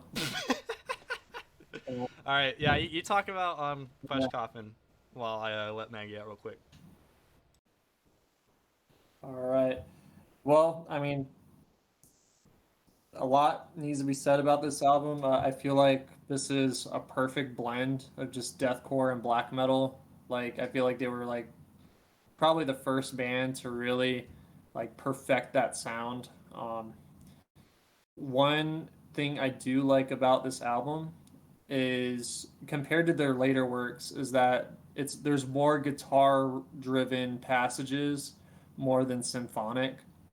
I feel like some of the symphonic stuff nowadays that they do, uh, it kind of starts to blend together a little bit, like some of the samples they use and stuff like that. But this is more guitar driven, more tremolo picking, which I think is more like black metal influenced. Uh, Tom Barber's on the vocals for this one. This would be his last album. Uh, you've heard you've heard Elias talk about him enough, but very memorable hooks on this album too. The breakdowns are killer. It's just an all around, just like a perfect album. But yeah, if I were to recommend some songs from this, "Offering a Fire" is very good. The "Astral Wake of Time" is Oh, just literally just a breakdown song, and it's an earworm that used to be my type of favorite Lorna Shore breakdown. song for a very long time. It's still a very good song, Hmm. one that gets stuck in your head a lot. Um, but yeah, no, just all around, just this is probably my favorite Lorna Shore album. I'm not gonna lie, there is one that's just a smidge higher, and you know what that one is. Hmm. I'm surprised you Um, have it higher. there's a reason for it, but we'll get to that when we do. I'll admit I have literally both those albums in my top 10, so you'll be hearing a lot about that when they do come. But nonetheless, I am Man, back, and my number 14, to speed things up a little bit because we are already an hour and a half through this. Um, damn. this is the Acacia Strain yet again. This is Continent. This is their '08 record. And the reason why this is so significantly higher than Wormwood or Gravebloom, this is when Acacia Strain really, really found their sound. They started exploring a little bit towards their '06 record, The Deadwalk, which is insane that their third album is from '06, but that's how it is. Um, Continent, front to back, interestingly enough, it's not as solid as some of the albums around this tier. However, it makes up for it with the songs that do hit. And when they hit hard. They hit like like they're flawless in my opinion. There's a couple of these songs that are just like no matter what, you can just bump it. If you're in a bad mood, you can bump it. If you're in a good mood, you can bump it. Um, Songs like JFC, obviously, that's like classic. Um, C Word is a good song as well as Doctor Doom, uh, as well as I'm trying to think of No, Skynet. That's what it is. Skynet. Skynet's a song that everyone needs to listen to. It's such a great intro to the album too. It really sets you up for what you're getting into. The Combine is a really nice, in-your-face, really short song. Um, Kraken and Balboa Toddlers. Honestly, all of this album is great. Um, it's not as solid. There's a couple, I wouldn't say dull tracks. I wouldn't even say average tracks. They're still good. But they kind of weigh it down a little bit from not being in like the top 10 for me. But because of that, that's why it's my number 14. So, what is yours? all right. Well, number 14 for me. Um, so this is probably my favorite Suicide Silence album. Ooh. Um, yeah, this is No Time to Bleed by Suicide Silence. It's an overlooked album considering their first and their Third. most accessible one, which was The Black Crown. So yeah, No Time to Bleed. This continues the cleansing kind of sound. It's just more. I wouldn't say it's more accessible, but it's more groovier. It's more the breakdowns are Hold just up. more. You you keep going. Uh-oh. Maggie's just barking. Hold up. Rough, rough, rough, Rough. Hold rough. up.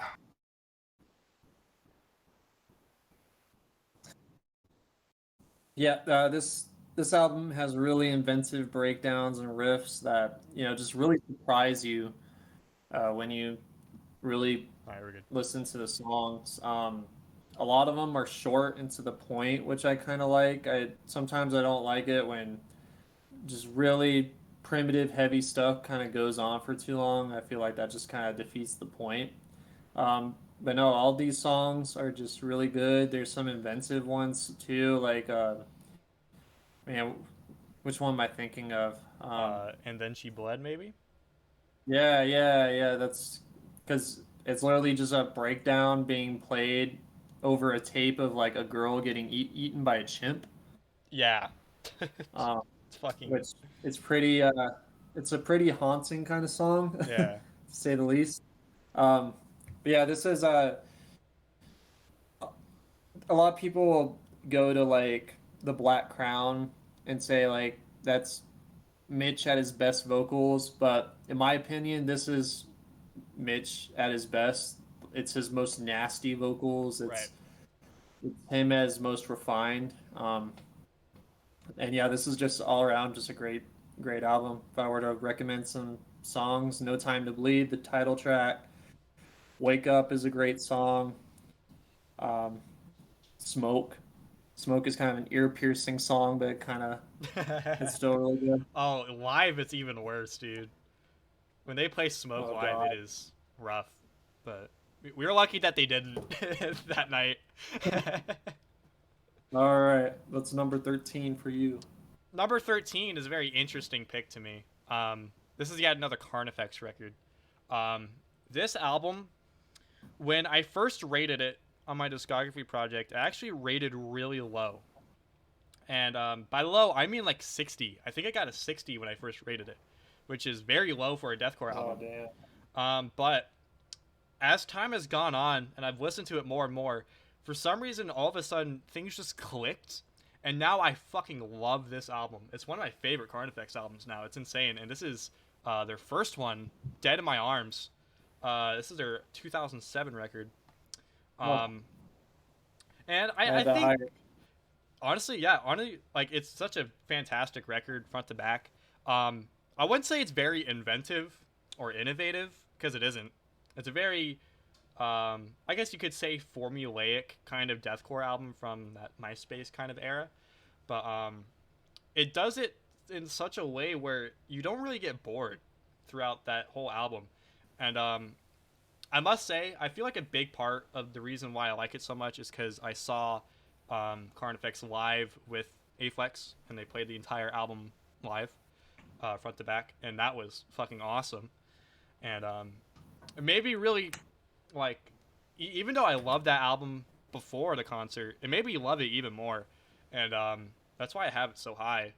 Um, the only real gripes I have with it is that sometimes the songs can sort of blend together a little bit, and not that it's an inherently bad thing because every single song is That's great. just MySpace deathcore. It's like that kind of peak. It's like peak MySpace deathcore in my opinion. Um, it does everything great. Um, it's it's hard to describe this album. The production isn't bad, but it's not mixed well. You can hardly hear what Carnifex's vocalist is saying. Um, Scott, that's his Feels name. very raw. Yeah, it's probably the rawest album from that era, if I were to say. Other than maybe Somatic Defilement, but it doesn't have that kind of catchiness that this album has. It doesn't have those songs that are instant deathcore classics like "Light of My Face" or "Slit Wrist Savior," or even like the deep cuts on this thing are great. Like "These Thoughts Become Cages," and "Love Lies in Ashes." That's a very underrated song. So honestly, this is probably the last song, or the last album that I have a lot to say about until we get into these top 10. But yeah, like I love this album. It's really come around to me, and I can blast this shit any day. I want to own a copy of this album so I can just blast it whenever with any sort of CD player. So that's my number 13 pick. Funny thing, I actually saw a copy of this, a CD at Twist and Shout, but it was $25 because it was out of print. Oh And I wow! should have bought it. I mean, it's $25, I know, so I I don't kind blame of you for regret not it. getting it. But still, Just for an old ass CD, but still, I kind of regret I didn't get it. I hope it's still there. but yeah, that's my number Anyways, 13. my number 13. So this album was actually my favorite for a long time, or one of my favorites. Um, just because there's so many good songs on it. I just feel like it's just such a strong record.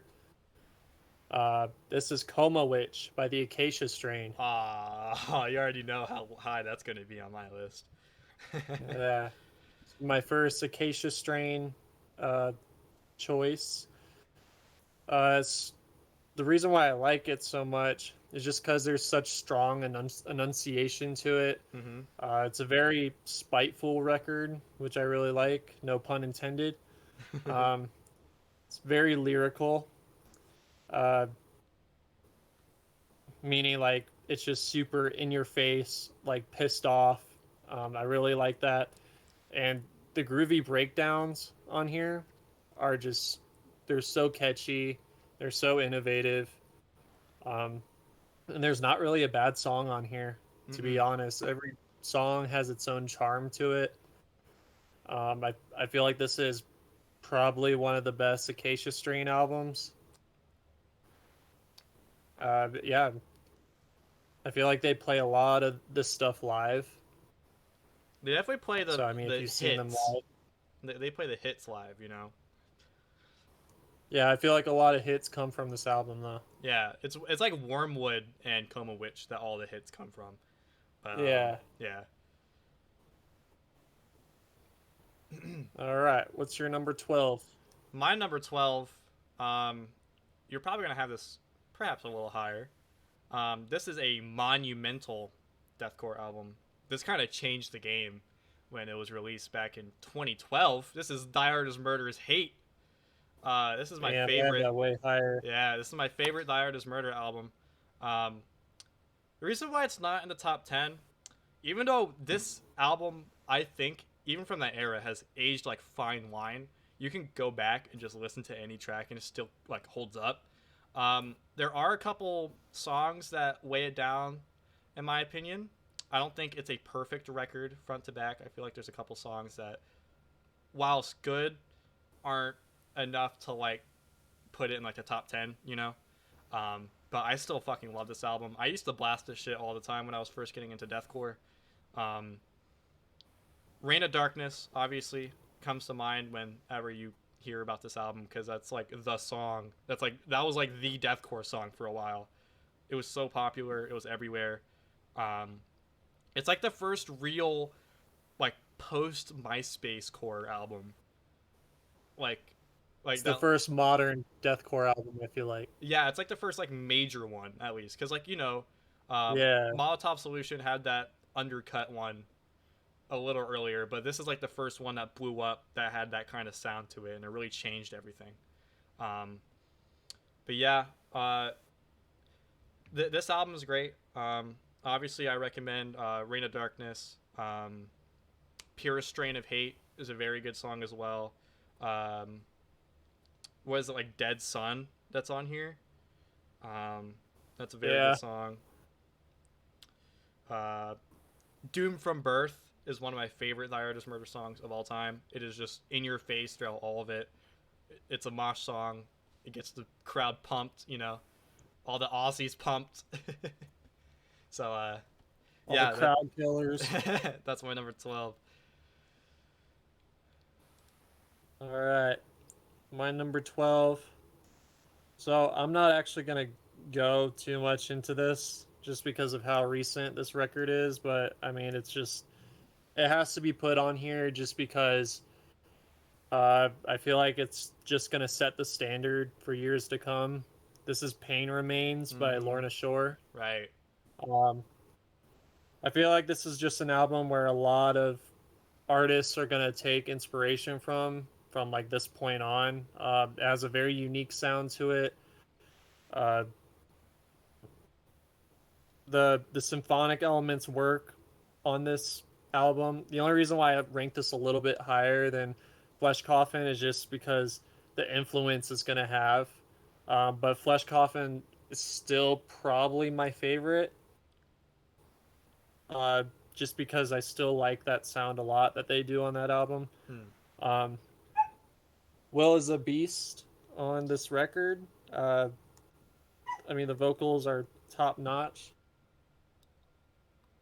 There's Mia Mia, shut whining. up. Yeah. Let me let Mia in real quick. You're all good. But yeah, Pain Remains is going to be on my list very soon. Unfortunately, after the number 10 spot, I have 3 straight repeats. So that's not fun, but Oh damn. I'll make it up with some. I don't know. My number 11, Suicide Silence. This is their first record. This is The Cleansing from '07. Damn. Another one of those monumental deathcore albums. This one even more so, in my opinion. I feel like when this dropped, it really changed everything. If I remember correctly, I think it's still like the fastest selling deathcore debut or something like that, or maybe even the Damn. fastest selling deathcore album. It was huge when it blew up. It changed everything. It really introduced that kind of sound to more people, in my opinion. I wouldn't say it's more accessible than what Carnifex or Whitechapel or anything were doing around that time, but it definitely has more catchiness to it. There's a little more riffs in it that aren't as like brutal, I suppose. But this album is still raw as hell. Um, Honestly, like if you haven't heard The Cleansing and you're on this list so far, I'm honestly surprised. It's probably one of the most popular deathcore albums of all time. Um, Yeah, you should get off and probably listen to it if you're like on this for some reason. listen to it as we're talking about the podcast. Like listen to it right now. Yeah. But yeah, if I were to recommend songs off this album, so I can speed it up a little bit. Unanswered, obviously, that's like one of the most popular songs of all time. It goes so hard, especially live. Um, Hands of a Killer is an interesting track. It's honestly like it's different, and it's different enough to where it makes it. It's still a very catchy and very groovy song. No Pity for a Coward, infamous. You know, Bludgeoned to Death is just pure in your face brutality. Those are the songs I recommend the most. And yeah, that's my number 11. All right. Well, we're gonna be in Repeatville Oh for boy. a good while here. Number 11 for me was "This Is Exile" by Whitechapel. Interesting. Wow, you had a lot higher than I did. Yeah. I mean, I'm not gonna say a whole lot about it. This was a gateway album to a lot of people. It's less raw than their first album, but I would argue probably equally as heavy, and it's very memorable. But yeah, no, it's just a great album. Uh, yeah, that was my number 11. All right, well, it's time for Repeatville. Are you ready? My number 10, Yeah. Suicide Silence, No Time to Bleed. The reason why Cleansing and No Time to Bleed are so close to each other is that it's really hard to choose between the two for me. And it's always been the case like that for me. Not that the two are super similar. No Time to Bleed definitely has more of a different sound, in my opinion. But it just etches it out a little bit. And that's just because it has more of a revised sound. It has better production. It has better mixing. There's more experimentation. They just do more on the album, in my opinion. And while maybe the track list, in my opinion, isn't as strong, I think still the fact that they experimented as much as they did makes it a little higher. So that's why it's my number 10. So what's yours? All right, another repeat. Number 10 was "Never Bloom" by Make Them Suffer. Wow, top 10. Yeah. just because this started the whole blackened deathcore genre. The symphonic passages are great. Um, their lead vocalist Mike has a really great voice for the band, and the cleans are nice. They're a nice little addition to it. Um, I like the woman singing it's within the just all album. around. Yeah, it's very, it's just very solid. It's very interesting that this album has garnered as much influence as it has. It's very, very interesting because I remember when this was sort of like the hot new thing. Um, but yeah, no, that's number 10. My number 9, again, a repeat. We're gonna be here for a while. This is Carnifex's Slow Death. Um, this is my favorite Carnifex record. Um, and it's just because like they really perfected their sound here, and they really changed direction from what they were doing earlier. They sort of teased it with Die Without Hope, but they really like went all in. They dipped their toes in the water here. Um, it's just such a solid album front to back. Like there's not a single bad song. There's not even a single great song. Honestly, there's every single song is fantastic, and it's one of those albums that in your Jeep you can bump the whole CD.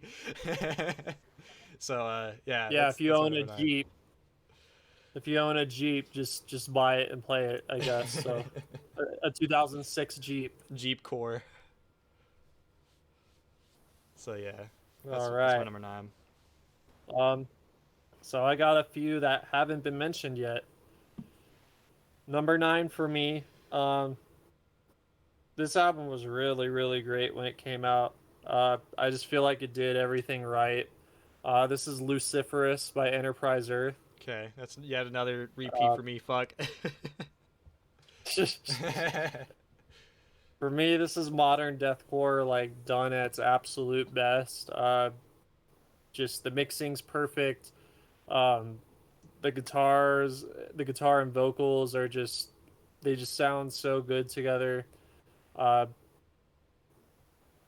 just, I don't know. There's just not really much to say about it. Every song is great. Riffs are really innovative. Every song on here is just super, just fun and super catchy. Very, very brutal record too for what it Mhm. is. Um, and even the last song, they managed to make a 8-minute deathcore song, and they made it really interesting. It's like Um, almost a ballad throughout half of it. It's interesting. yeah, but uh, a lot of people do complain about the vocals. I think the vocals sound really good on this record. Um, this was before they were doing a lot of experimentation on the Chosen. I feel like they really hit the sweet spot with this record, and I feel like this was just a landmark release for its time. So yeah, if y'all haven't listened to Enterprise Earth yet, I would definitely recommend Luciferous as their uh, as an album to get into first, just to see how deathcore is done right. If I were to recommend any song, I mean, every song is probably good. Yeah, honestly, like I don't even know a single song that I wouldn't recommend off of it. Yeah, it's just very solid. Uh, what's your number 8? We have another repeat. We will have repeats until my number 6 pick, unless you All right. somehow fuck up that. So my number 8 is Lorna Shore. Pain Remains. Um, Interestingly enough, this is not the best Lorna Shore album on this list. There's one that just edges it out a little bit. That will be the next one. You've already talked about it. In fact, you know what? Fuck Yeah. it. I'll just mention it. Pain Remains and Flesh Coffin are right next to each other, and Flesh Coffin just edges it out a little bit.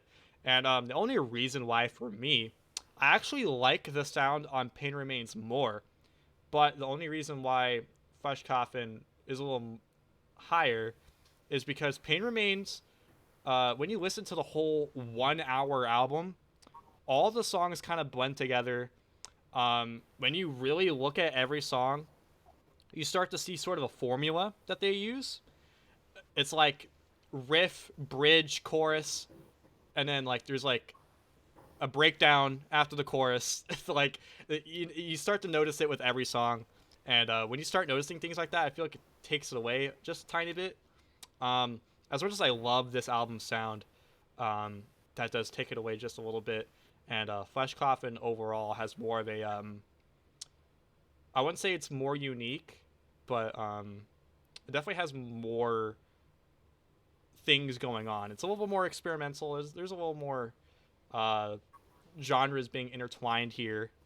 Pain Remains easily is just like fucking Elden Ring core. So as much as I love it, I do have to put Flesh Coffin above it at number 7. So you're gonna have to list your number 8 and then number 7 as well. So.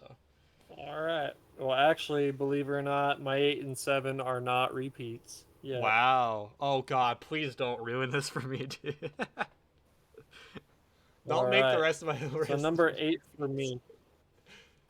So my number 8 for me is actually an EP. This was an EP released back in the day. Some of you may know it. It's the Doom EP by Job for a Cowboy. Oh, this is the oldest release on here, isn't it? Look at that. Yeah, this was actually no, 8 and 7 are probably like they released the same year, I believe. Wow, actually, really? no, I think was Doom 2005. Yeah, it was 05. Okay, yeah, then this is probably the oldest release. Yeah, this EP started the deathcore trend. I feel like it really did. It has the deathcore formula written all over it, which is funny because this is pretty much the only EP where you can consider this deathcore. The rest of Job for a Cowboy's albums, I would consider them more death metal or mellow death. But yeah, I have written down on here very slam, very brie. There's a lot of breeze on this album. There is a lot of brie. Very brutal. And this is one of the first like deathcore albums I know of that take like audio samples and put them in their songs, and the audio samples are great. Yeah, it's one of. It is one of. I know of one release before yeah, one it. of. Yeah, it is. That's the Family Guy EP. Oh yeah. Which isn't that Totally something? forgot about that. Yeah, isn't that something? But yeah, Job for a Cowboy. I mean, if you want to look to where deathcore really got started, this was the first like landmark release that really put it on the map. Which I'll just go straight to number 7. Number 7 may be a surprising album for some. This is Allegiance by As Blood Runs Black. right, okay. Yeah, the reason why I put this so high is just because As Blood Runs Black really have a sound of their own. They have really earworm kind of riffs that really get stuck in your head. This was one of those albums that really really got me to pick up a guitar and really made me want to start playing.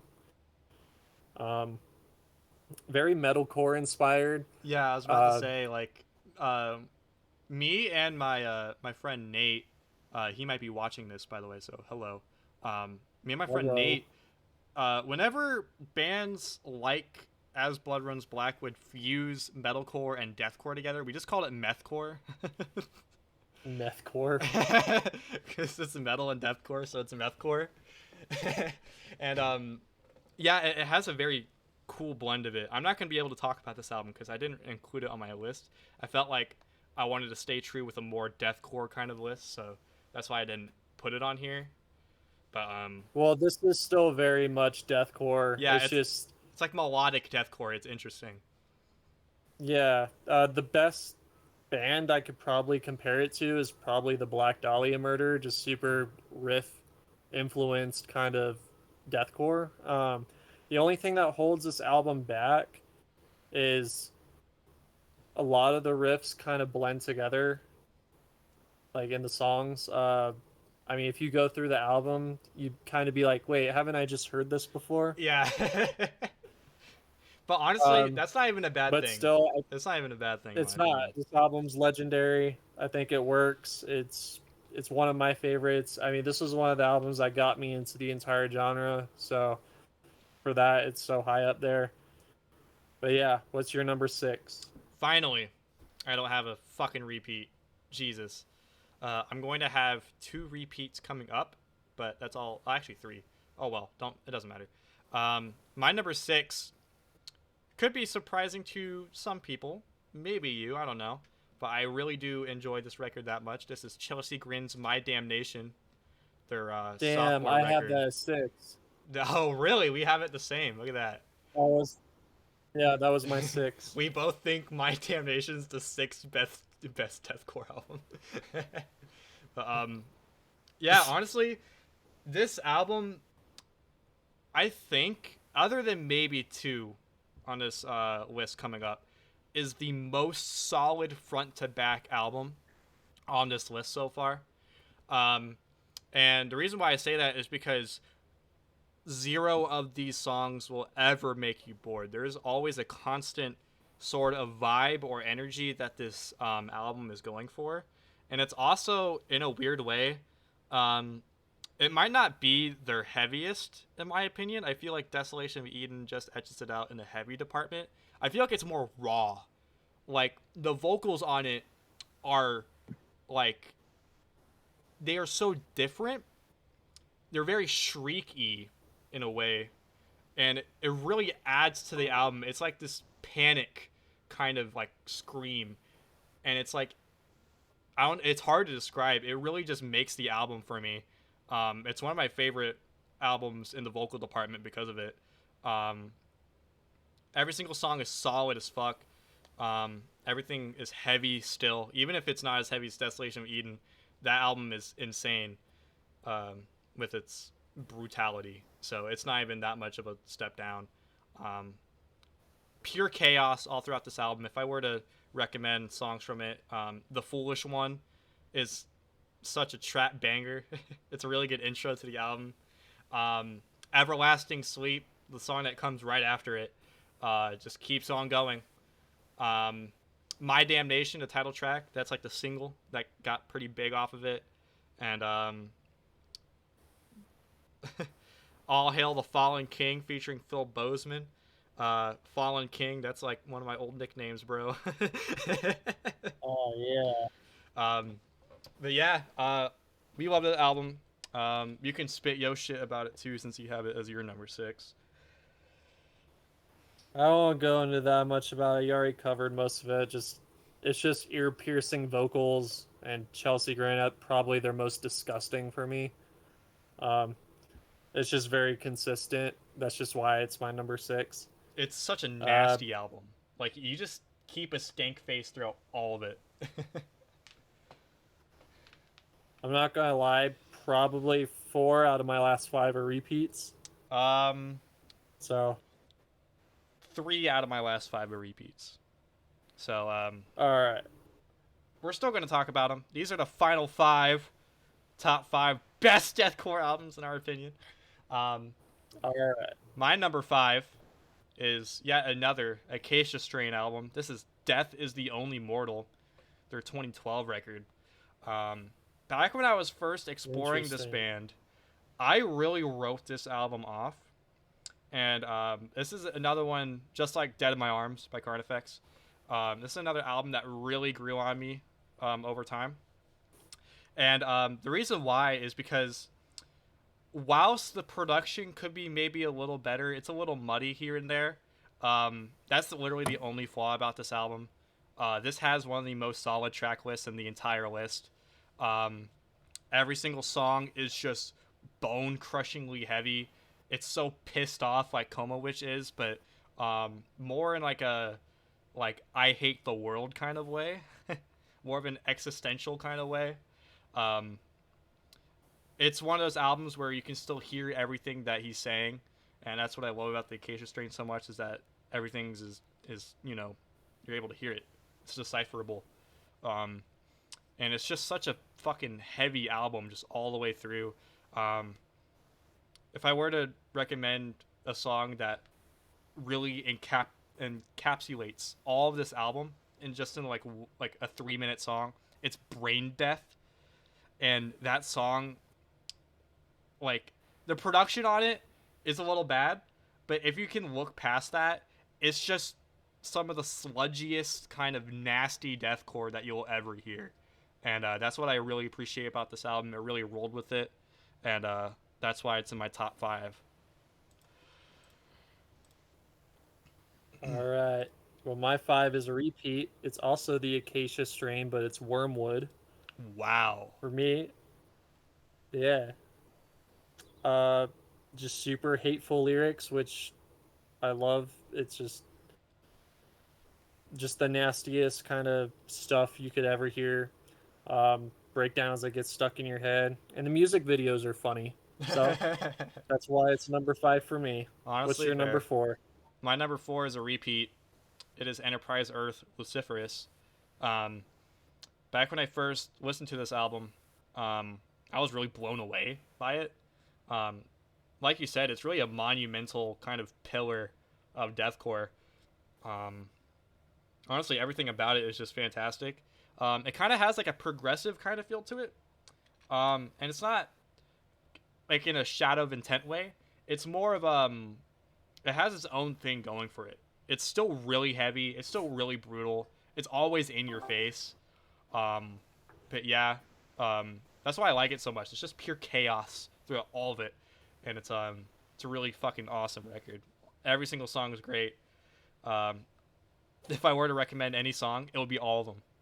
Listen to this album. So yeah, that's my number 4. All right. Number 4 is also a repeat. It is Hate by Thy Art Is Murder. Okay. I fuck with this pick. All right. This was one of the albums that got me into deathcore. It has just memorable songs. It's definitely a gateway band, and it's just one of those albums that started that whole modern trend. So that's why it's number 4 for me. My number What's 3 number 3? is a repeat, unfortunately. My number 2 is not. My number 1 is. You already know what my number 1 is, but I'll still talk about it when it comes to it. My number 3 is Oceano Ascendance. The reason why I have it so high, it's literally bronze medal. It's literally one of my favorite deathcore albums. This is the most solid track list in this entire list. Even my favorite album on here doesn't have as amazing of a track list as this album. Every single song is so good. It's a flawless album in my opinion. Like everything about it, you can just admire. The lyrics are very thoughtful. It's themed, like I said earlier. Like it's based off his love for conspiracy theories and stuff. So when you read up on it, it's actually like really cool and really thoughtful.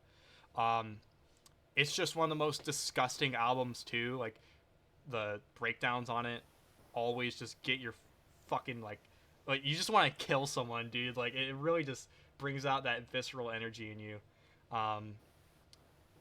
Dawn of Descent is probably one of my favorite songs ever, and it appears on this album, and I fucking love it. It's number 3, and the only reason why it's number 3 is because number 2 and number 1 have songs that are literally some of my favorite songs ever, and they have more of them. So that's the only reason why it's this low. So yeah, that's my number 3.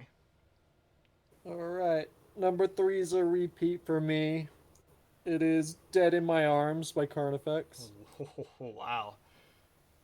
This was one of the biggest albums of the MySpace era. It's one I wrote off for a while, but now I just keep coming back to it. Yeah, you really came around on it. It's a very raw. Yeah, it's a very raw album, which honestly I think kind of adds to the charm of it. Very brutal, very just hateful. I just really like just the way everything kind of blends on that album.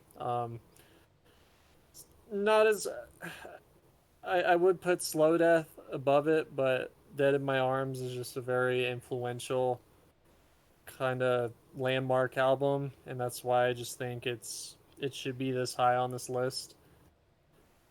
But yeah, what's your number 2? All right, this is the final non-repeat. This is yet again the Acacia Strain. This is Slow DK, their latest album as of now. They're making one very Oh, soon, which I'm very excited for. Um, the couple singles that they came out were awesome, but Slow DK was another album that at first listen I didn't think that it was like, oh, I didn't think it was like, Coma Witch level or Death is the Only Mortal level, but I came around on it, and it doesn't have as solid of a track list as Coma Witch or even Oceano Ascendance for that matter, but what it does make up for it is bone crushingly heavy fucking songs that just like it's so insanely catchy. I think this is the catchiest Acacia Strain album, and I'm a sucker for catchy deathcore, I'll admit, and it really bolsters my view of this album a lot. If I were to recommend songs from it, it would be trying to think of it. It's feed a pigeon, breed a rat, whatever, something like that. Um, Chihinamasta is such a fucking groovy, energetic song that like I'll fucking put on any day of the week. Crippling Poison is one of my favorite songs of all time. It's just so fucking heavy. It gets your blood boiling. It really gets you moving. The Lucid Dream featuring Jess Nix, also just insane. I believe that's Jess Nix of Dying Wish, if I remember correctly. And those two really have a weird synergy on this song, and it really works. And yeah, I love everything about this album, and that's my number two. all right. My number two is a repeat, my last repeat. This is The Cleansing by Suicide Silence. Oh, holy shit. This is probably the most iconic deathcore album. When people think of deathcore, I feel like they immediately think of The Cleansing. Mitch carries this album, and the only gripe I have with it is a lot of it just kind of muddies together after a little bit. But there are still some classic songs: "No Pity for a Coward," "Eyes Sewn Shut," "Destruction of a Statue," "Unanswered." I mean, those are all just songs that are gonna live in people's playlists till the end of time if they're into deathcore. So that's my number two. All right, well, this is my most Here we obvious go. pick. If you know me, and I've talked about deathcore to you, I've already talked about this album to you. This is my favorite album. I think it's the most solid album of the whole genre. My number one is the Acacia Strain's Coma Witch. Unfortunately, it is a repeat. However, um, it has a very solid track list, and on top of that, it has like 4 or 5 songs that are always like in my head. Like they're always stuck in my head. I can't ever fucking get them out. This album is insanely catchy. It is brutal. It is brooding. Um, it's a really pissed off, fuck the world kind of album, like Death is the Only Mortal, and even parts of Wormwood are like that too. Um, it just it's such an energetic deathcore album, and on top of that, the last track, Observer, it's like they make this like 28-minute song or whatever, and it's somehow it keeps you hooked throughout all of it. Like the ambience in it, the breakdown that it has towards the middle, that is just so fucking like that is like heaviest moments of any Acacia Strain album. Um, Everything about this album I adore. I even adore the deep cuts like Holy Walls of the Vatican, underrated fucking song. Uh, Pure energy all throughout. It's my favorite album for a reason. It's just I love energetic deathcore, I love groovy deathcore, and I love bone crushing death. That kind of breakdown. Uh, so it blends everything together, and that's what I really fucking love about it. So that's why it's my number one. All right. My number one greatest deathcore of all time. This is probably one of the big albums that got me into everything. Um, It is The Somatic Defilement by Whitechapel. Whoa, what the fuck? I Yeah, came out of this nowhere. is, Holy shit. at the time, I feel like this was probably the heaviest record that has come out. This is Whitechapel at their most brutal. It's a very death metal inspired album. It's probably The the vocals are rawest slippy. deathcore album I've ever heard. It is so It's incredibly so raw. raw. It's so unbelievably heavy. I feel like literally every single deathcore band on the planet takes from this album. They take a piece of this album with them. It just has that sound that all modern deathcore, all MySpace era, any type of genre of deathcore it is, I feel like all bands have that kind of sound with them a bit, that they carry from this album, and it's just one of the most influential records of all time. I feel like, in my opinion, even more so than The Cleansing, because The Cleansing gets grating after a while, but Whitechapel, especially on this album, it's just pure like filth and disgusting. Like it's just a crazy album. It's just my number one for a reason. Whitechapel's one of the bands that really got me into the whole thing. And yeah, I feel like if you like deathcore, I feel like this is an absolute must. So yeah, that is my That's the top list. 30 deathcore.